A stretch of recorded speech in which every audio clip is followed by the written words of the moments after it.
Hi guys, thank you very much for coming along. I'm, as I clearly says, I'm from Colenso BBDO, come over from New Zealand. The smartphone kind of uptake isn't quite as big as it is here. You guys are pretty crazy on your uptake. I believe you're kind of just ahead of Singapore, so you should kind of give yourselves big ups for how many people use the smartphone.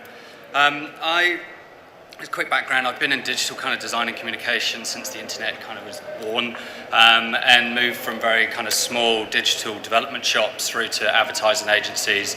I've been working for Colenso and the BBDO group for 7 odd years now, across a number of different type of things, from social to mobile and to big digital platforms and all that kind of stuff. So it is quite varied, and in a kind of specialist environment like mobile, I feel a little bit in water when I listen to some of these guys that really know their stuff when it comes to some of the statistics. But hopefully I can give us a bit of practical advice on how you could actually plan what I kind of see more as a creative strategy, and some kind of inspirational stuff to hopefully take back and get you buzzing about what you could do with mobile. So the presentation's title started as how to factor mobile into a digital creative strategy and moved on to avoiding, anyway, it doesn't matter. How to factor mobile into a digital creative strategy is kind of where I see it more, making more sense to people. And I think the first thing to distinguish is that for me, a digital creative strategy, the difference to a normal kind of digital strategy is you've got a creative involved. And I think the interesting thing there is that, essentially a creative has to think a lot more strategically now in the technology era, and I think the ones that kind of just take a brief and hope to come up with an idea without any of that background knowledge of how technology works, where it's going, all those kind of factors, is going to be in a bit of a void. And it was always a thing when we were working for development shops. If you were a designer and you didn't know some of the kind of JavaScript code and how the HTML works and all the CSS stuff, then you weren't really, one, respected, and two, you weren't making the most out of your thinking. So I think that still applies for advertising, and I hope that when we kind of look through this presentation, you'll see that what I've tried to put together is a few ways in which creatives can kind of start to take on more of a strategic role and use some practical things to help them along the way. So first thing, a quick bit about understanding the technology trends. We just had a great presentation that kind of looked at a few of those, and I'll just touch on those. Getting inspired, I think, is a key kind of piece, and some differences in that. Being interesting and valuable, I think we had another slightly different. Beautiful and valuable was the last take. Interesting maybe is beautiful as well. But that's key for my thinking. And then planning mobile into campaigns, a bit of kind of literally practical advice there. And then a piece about a new way of working, and whether that's kind of new to every industry, I don't believe it is. It's more new to advertising, and I'll talk to that a little bit later. So a bit about the kind of trends. Very quickly, I think that if you go to SlideShare, these guys have got a great presentation. They've just done it out of San Francisco at the end of 2011 that looks at where we are on the smartphone kind of piece. And when you look up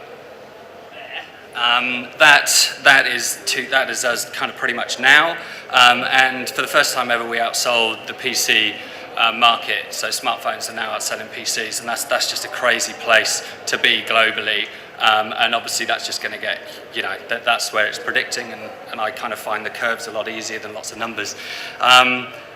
So I think, creatives need to understand those kind of, pieces, and that if you go and have a look, and this presentation I believe will be uploaded, so you can click that link or get off to Business Intelligence and just search for future of mobile, and you'll find a wealth of information across how the different platforms are working, how people are using their devices, and it's really worth kind of getting involved in that. I didn't want to kind of bulk the presentation up with that, because I know that there'll be a lot of that for you today.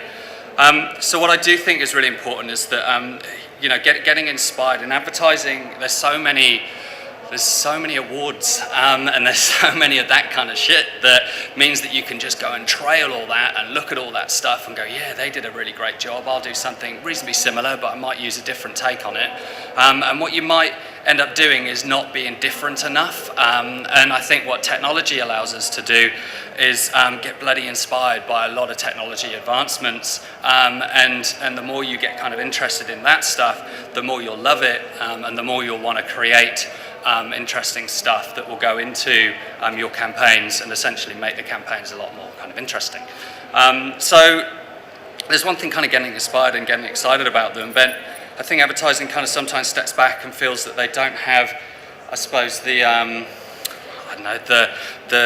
right to go and then contact these people who are doing really clever technology things and get their stuff working. I think we should form a lot more relationships with big technology companies or small boutique guys that are working out of their sheds, and go, and if you love them, go and find them and ask them to work with you, and they'll be really happy to do that.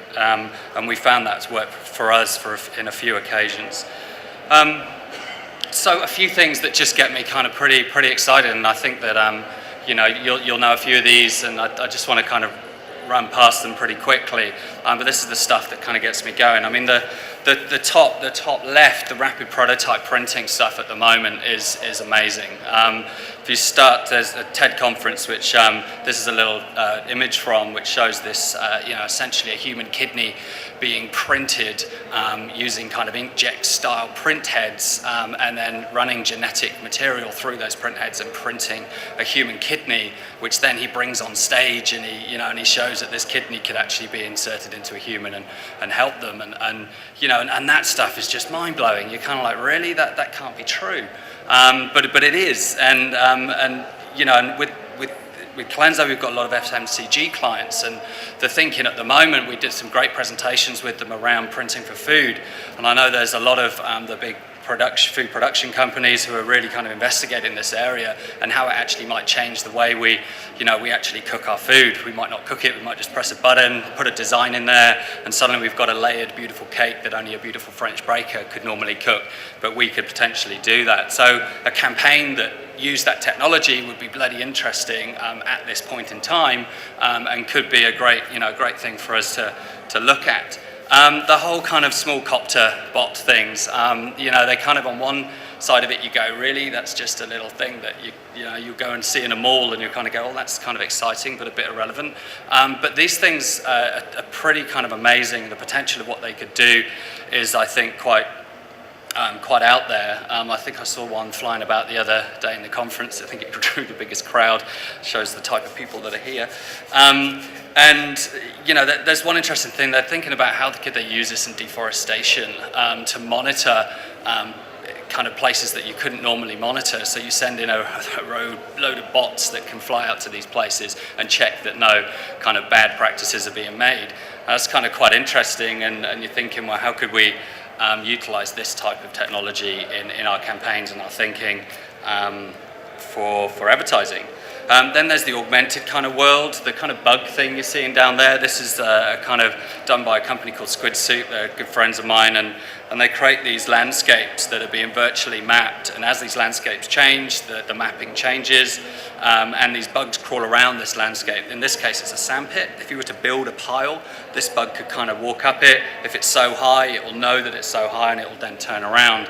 You can cut these bugs in half, you can squash these bugs, and it all works off just basically projection mapping and augmented kind of reality stuff. And it's just an amazing thing. They actually had this in Glastonbury. You can imagine all these revelers quite intoxicated, looking at all these bugs and smashing them and dancing quite scarily, probably freaking them out actually. Data, the world of data is huge. The fact that there's so much data that is free and open source, and we can, you search for anything these days and you can pretty much find it. And this was an image from how I think it's what we feel like, or I think how we feel, I think is the name of the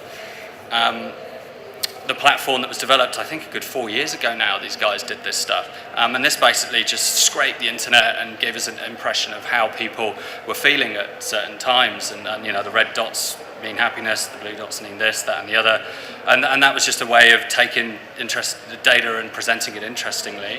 But there's now, lots of governments have to issue their data freely. Police are now putting out their data, so you can look at crime rates in different areas. We could produce useful applications that ensured that if you were parking somewhere, is it a safe place to park? If I was walking home, is it a good place to walk home? There's all that stuff. The data can really add a lot of utility to your life.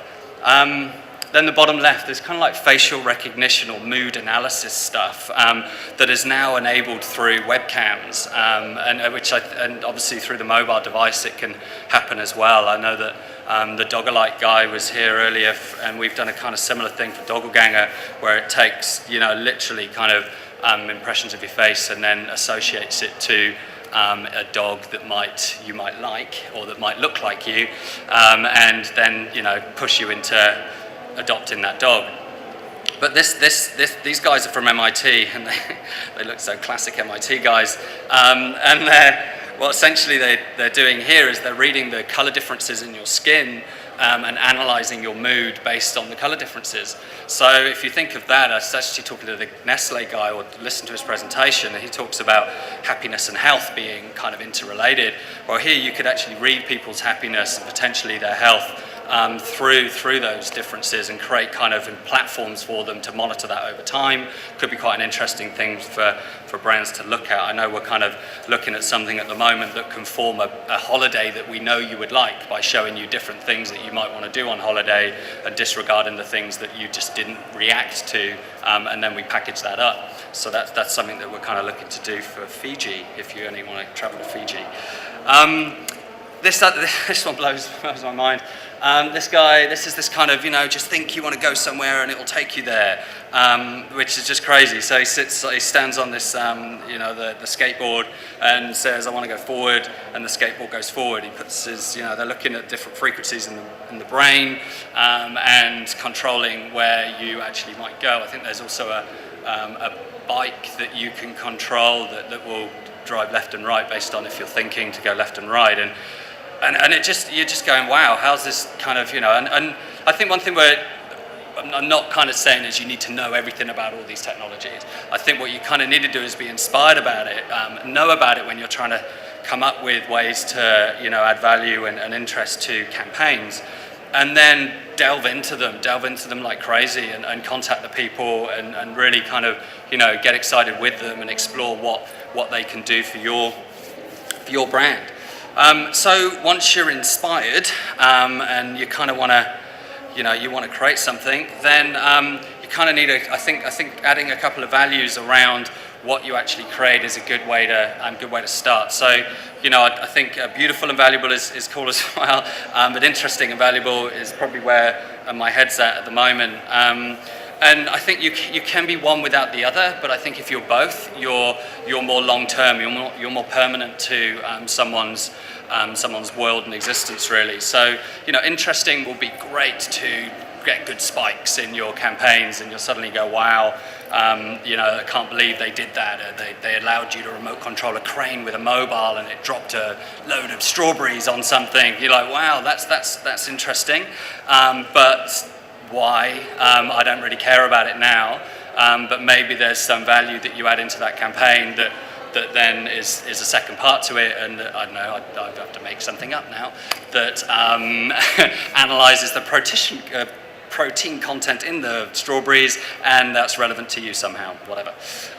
So the valuable thing is I think, it's kind of, it's interesting when you come into advertising from more of a digital development world. You come in very much like, I want to produce something that is going to make a difference to people, and a classic advertising, I think, mind is, no, we just want to make people very aware of it, so, thanks for your thoughts, but we'll leave that for the moment. And I think that you've seen a real change over the last, I think, four years fundamentally, where direct marketing has really kind of had to take utility a lot more and make it relevant, so because you're talking to an individual, and we've seen a real nice kind of merger of it.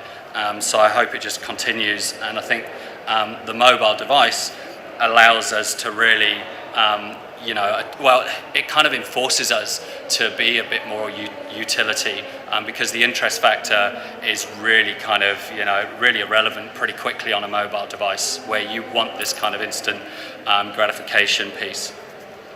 I think that the problem we face with the valuable thing in agencies particularly is it takes a lot more commitment.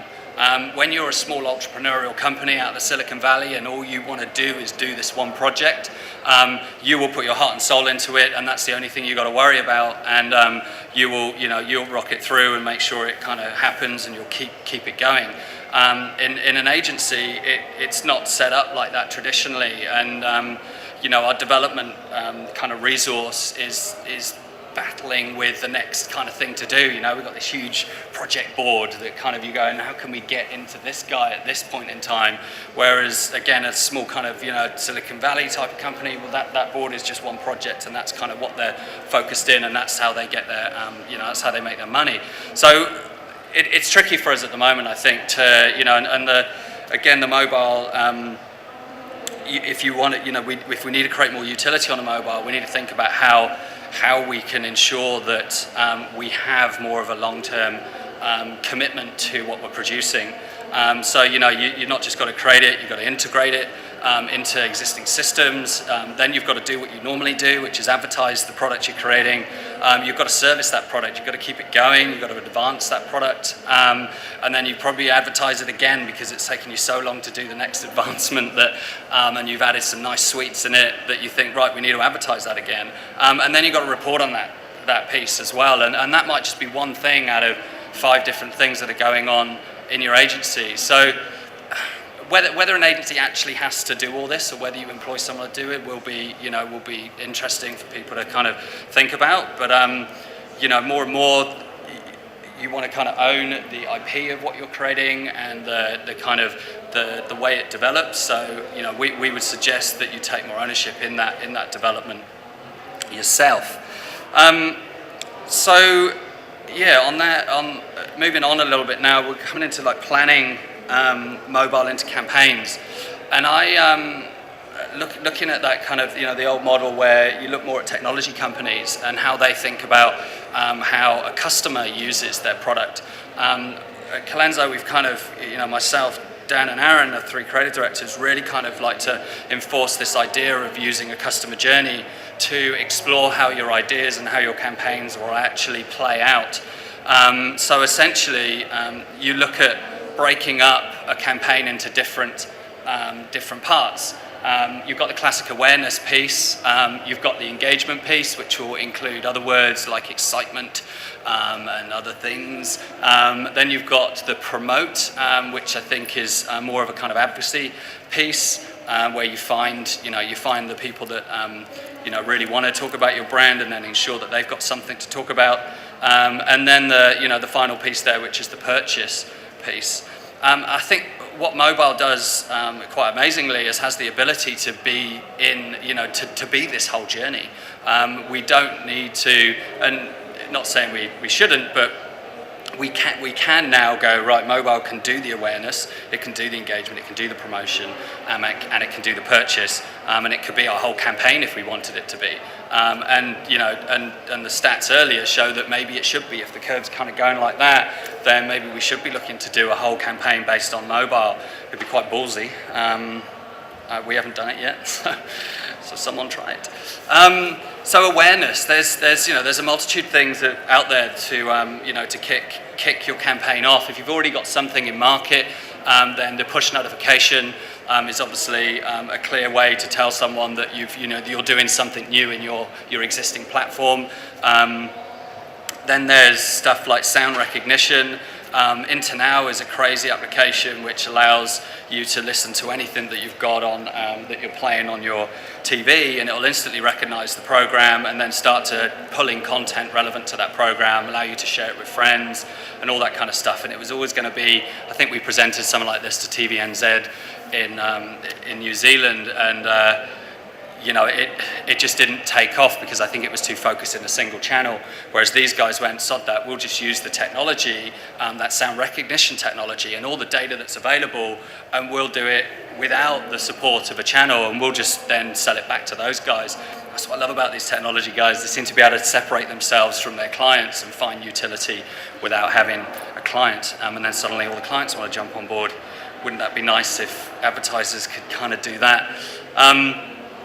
Then the in-app ads, so with iAds and other your own bespoke ad pieces, you can obviously create advertisements within larger within apps, and obviously something like Draw Something has had a huge uptake and has ads inside it. So why not use that? I think the interesting thing with app ads and I think ads generally really, but essentially when you're in an app that is a specific kind of engagement piece, this essentially is just drawing something and someone guessing what you've drawn, then your ad should really be quite relevant to that. I know that there was I think it was an advertising agency, part of their recruitment drive was a quiz or on a draw something piece. So the ad in there was for you to click and then draw something and send it to the agency, and they would try and guess what you've drawn, and the best drawing would get you through the door for an interview.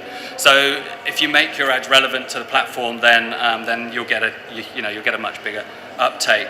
QR codes, another great way to grab awareness. I think that it'd be nice if people always told you what you'll actually get when you click that QR code, rather than you just got this shape and you're like, I don't even know, but because I think the glamour of just clicking a QR code is kind of gone. You now want to know what it actually does. The idea of branding your QR codes is probably not that good. The more brand you put in, the less it will actually react. And my developers always have a go at me when I want to put a logo inside a QR code, so just consider that. Google search, this again, I think their ad platform has got some great functionality, and I think there'll be a huge uptake. I think this whole ad platform will start to make a lot of sense, because you can start to put offers inside your paid search results. You can obviously put contacts and locations and maps and all that kind of functionality that is that I think people would actually instantly find useful on a Google search. And that instant kind of gratification thing is pretty important when we're thinking about advertising in there. Text shortcodes, classic, but let's not disregard them. I think it's a 50-50 smartphone, dumb phone, or maybe a little bit less on the smartphone, but it's still really important. Classic mobile ads, NFC is really interesting, and we should be kind of considering that. And then the image recognition, I find kind of a great place, and a real kind of quite a cool way to kick off a campaign as well. If I'm looking at, I think the Harry Potter one was an example where you could put your phone over the Harry Potter poster and suddenly you would go and do a little animation. Wow, I've got to kick on. So then the platforms, talked about it previously. I thought he was just going to big up apps and disregard responsive websites, and I was kind of going, oh shit, but he brought the websites back in a bit later on, the presentation below. So I think, once you've got your awareness, you need to kind of consider where you're driving people to, and it's either going to be an app or a browser on the phone. And I think my personal opinion is we'll start to see a huge rise in websites, and the more and more websites and browsers can actually interface with the phone's functionality, people will start to go, well, let's just build on that, because it makes a lot more sense in terms of a Google search when people want to find your brand. And the apps have some, apps have a kind of other I suppose, trickiness to getting them in, to getting them existing. But they're huge, and we obviously they're going to be, the 100% year-on-year growth means that we should be considering them as well. The possibilities with engagement, remote control, you can control anything from your mobile would be crazy. This case is you could actually test drive a car from your mobile and drive a true vehicle around, which would be crazy. You could engagement platforms are another kind of piece. Obviously, this is an old kind of Nike Plus kind of piece that's done on the mobile. The multi-screen gaming. This was the Heineken app where you partnered with Champions League, and you could what could you do there? You could basically predict the next kind of goal, the next free kick, and you can play with your friends on what you think is going to happen in the game. And the idea of interfacing on lots of different devices at the same time in a campaign is something that we should be thinking about. And then the loyalty aspect of engagement, so we could just drive people to essentially become a loyal customer and join some kind of loyalty program. The promote side of it is, when we then look at promotion, we should then be thinking about how we're integrating our the sociability into the campaigns, and I kind of think that there's the kind of the basic stuff, which is essentially the putting the share button on everything and a like button here and there, and that's great. But then there's a little bit more of the advocacy piece where we start to monitor people during the campaign, understand how engaged they are, and then if we see that they're kind of a good kind of level and their influence is huge, then we jump on those people and give them something extra to brag about and to talk about. And with stuff like Night True City, where you're discovering different cool things in, I think, around Hoxton, the more you shared, and the more you kind of got, essentially. So I think there's something kind of interesting in that. And the RFID tag kind of Coke Village in Israel, where just by tagging yourself each time you were drinking a cocktail, it would post it up to your Facebook page, telling all your mates that you're doing something pretty interesting. That could now quite simply be an NFC style technology rather than a RFID tag on your watch. Then the purchase phase, and this is kind of huge. The Google, with Google Wallet, Visa, MasterCard, the QR code kind of thing, the text to pay. There's so many places that this is kind of happening, and I haven't got it on my phone yet, and I shouldn't imagine anyone kind of really has kind of done that yet. Maybe you've done a text to pay. I don't know how Australia is with that kind of stuff. And maybe you've kind of paid with stuff on a QR code if you've created an existing account with a brand. But the whole currency conversation earlier is a crazy kind of conversation to have.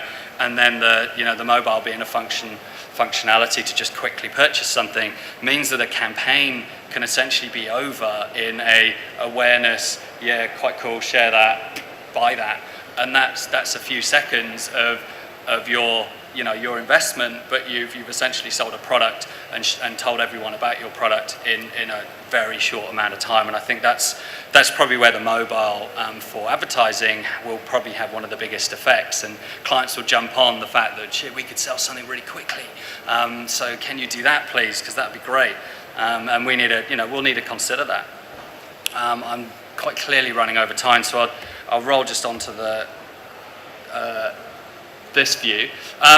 So what we do is we kind of put all those phases into a diagram that tries to illustrate how things might happen and the type of principles you might adopt at certain times. You're free to grab this stuff, and I'll upload some Illustrator files, and so you can kind of take it and grab it and do what you want with it. But it really becomes quite a useful tool to show a client how the whole thing fits together, and how it's kind of organized, and then when you start to roll through into the production, these become a little bit more technical and a lot more useful to ensure that everyone's on the right page all the way through. So we call these kind of customer journeys, and they show that how the awareness drives into an engagement piece, how off that you'll then have the sign up, you'll then go into a database, you'll look at kind of analyzing that database, measuring it, you'll do a surprise and delight through the promotional phase, whether that's got a loyalty piece attached to it or it's just a genuine kind of surprise and delight, and that will then drive into a purchase. And that just helps us creatively ensure that we're all on the same page, and I suppose in some way validates your thinking and kind of prompts you to expand your thinking beyond just a one-line kind of lift elevator idea. So, and I haven't got my, should I do this maybe?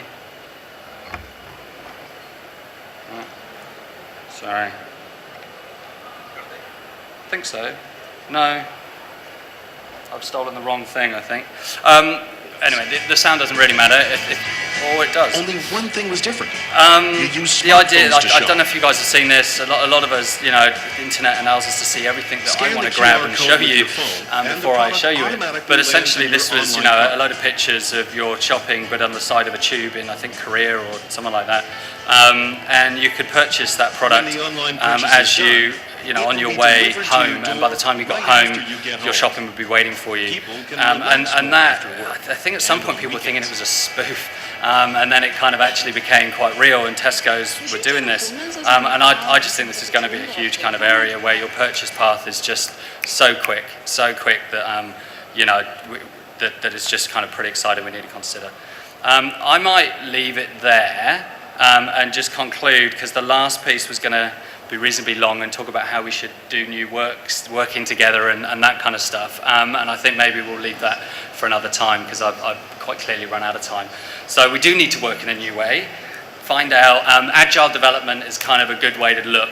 That's all I'll leave you with there. So understanding where your technology is heading, looking for inspiration, ensuring your product is interesting, and then creating a plan to guide your campaigns is kind of where I think it's at. So I hope that was helpful. Thank you.